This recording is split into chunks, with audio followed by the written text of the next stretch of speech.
Miguel, tout sur le Congo en anglais. Chers internautes, nous sommes très heureux que vous êtes nombreux sur notre site www.congomikili.com. Site où vous avez toujours d'informations comme il faut. Vous savez que dans l'IDPS, il y a plusieurs commissions. Nous sommes vers les élections. Il y a une commission qui a été créée pour qu'on puisse surveiller les élections, contrôler les élections. Mais cette commission a aussi des responsables. À ma gauche, nous avons l'un des responsables de cette commission, au nom de Ferdinand Kachama. Bonjour, monsieur Ferdinand Kachama. Bonjour, papa. Nous vous avons surpris ici dans votre commission. On voulait savoir, en fait, c'est quoi votre travail ici dans cette commission? Bon, comme vous le savez, nous sommes dans une période cruciale pour notre parti. Nous avons essayé de mettre en place ce que vous avez vu là, la commission, pour pouvoir affecter les témoins dans tous les bureaux sur toute l'étendue de la République démocratique du Congo. Alors, ensuite, nous allons, nous, avoir un système parallèle qui va récolter les résultats sur toute l'étendue de la République en temps réel.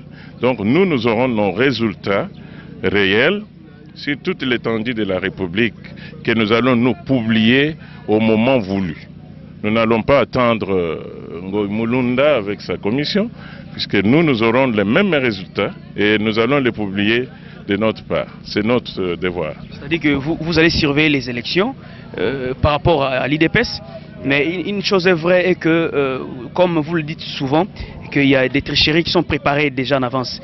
Mais quelles sont les précautions que vous avez déjà eues par rapport à votre commission de surveillance aux élections? Bon, certainement que lorsqu'on parlait de serveurs, c'était sophistiqué, dans ce sens que on pourrait mettre les données dans un système électronique ou informatique et en sortir des résultats biaisés.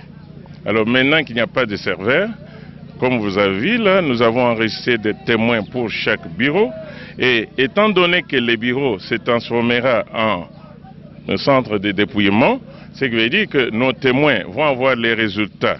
Je prends le cas de Kinshasa. Chaque bureau aura 2 témoins de l'IDPS. Et dès que le bureau devient centre de dépouillement, alors nos témoins vont avoir les résultats à temps réel. Avec les systèmes parallèles que nous avons mis en place, nous allons avoir les résultats au même moment. Dès qu'ils sont terminés, on les communique. Alors, nous aurons les résultats de Kinshasa le même jour, le soir.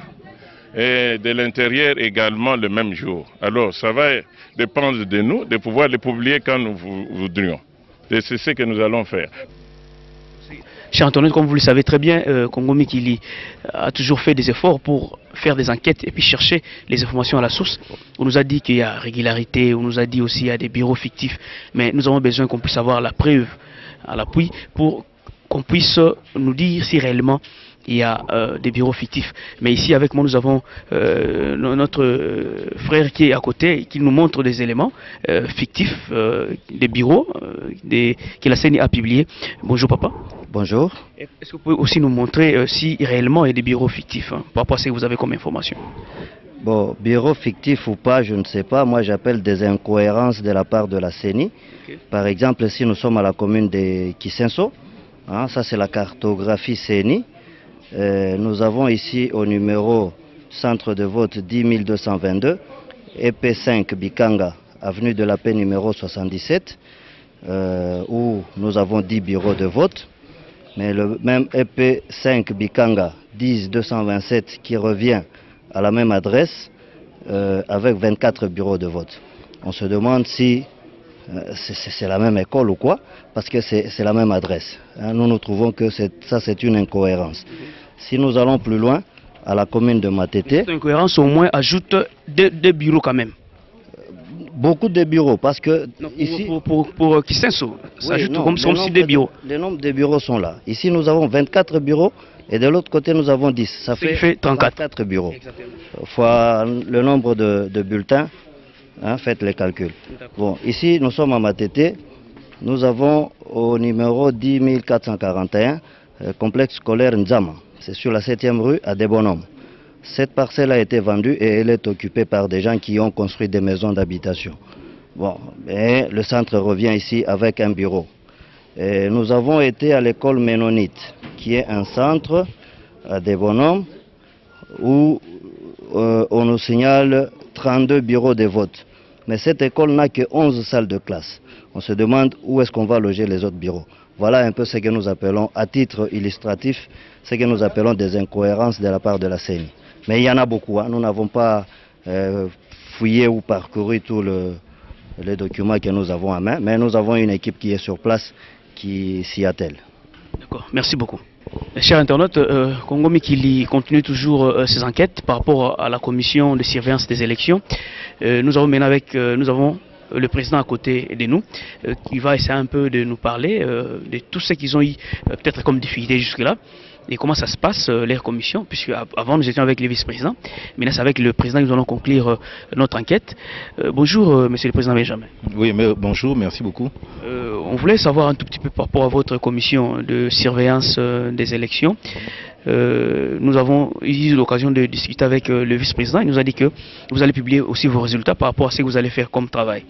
Ce qui est bon par rapport à nos internautes.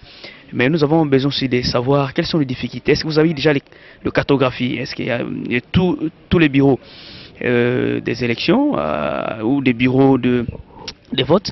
Vous avez déjà la cartographie? Est-ce qu'avez-vous déjà eu tous les éléments auprès de la CENI pour bien fonctionner par rapport à votre mission que vous avez?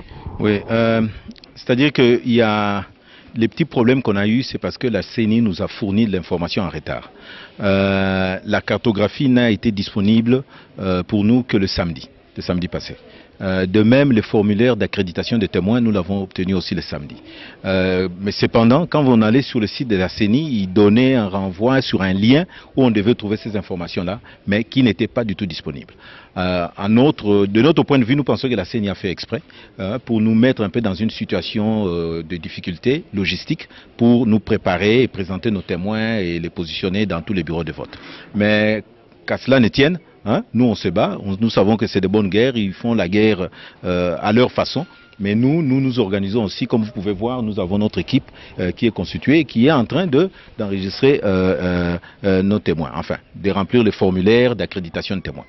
L'autre difficulté que nous avons, et ça c'est complètement irréaliste de la part de la CENI, c'est d'exiger les photocopies des cartes d'électeurs.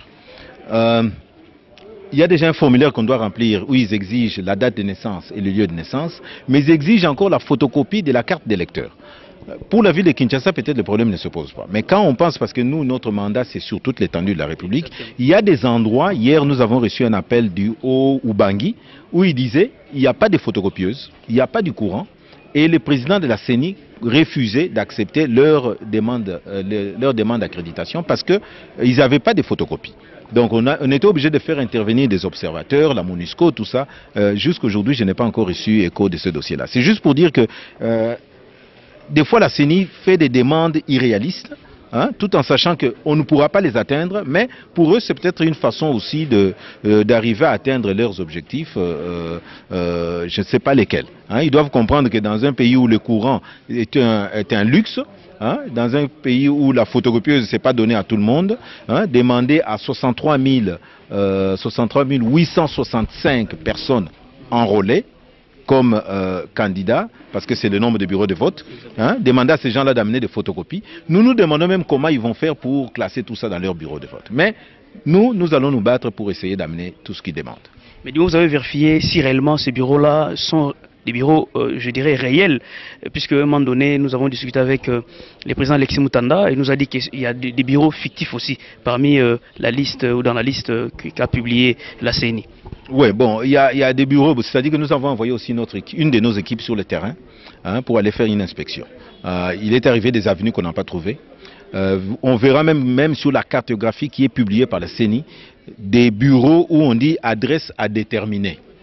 Okay? Donc on se demande où va se trouver cette adresse-là.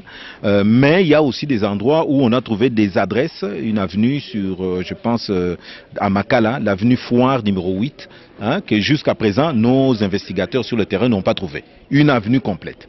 Donc ce sont des avenues où ils ont mis des bureaux et on ne comprend pas où seront exactement ces bureaux. La démarche parallèle qu'on a fait, c'est au niveau des communes. Nous avons pris contact avec des responsables au niveau des communes pour qu'ils nous aident, parce que eux, en tout cas, je pense que c'est eux qui ont certainement donné ces adresses à la CENI, et peut-être qu'eux nous amèneront à ces adresses-là. Notre objectif, c'est de nous battre avant le jour du scrutin, qu'on ait le contrôle de toutes ces avenues. Si ce n'est pas le cas, les médias seront là, nous allons dénoncer.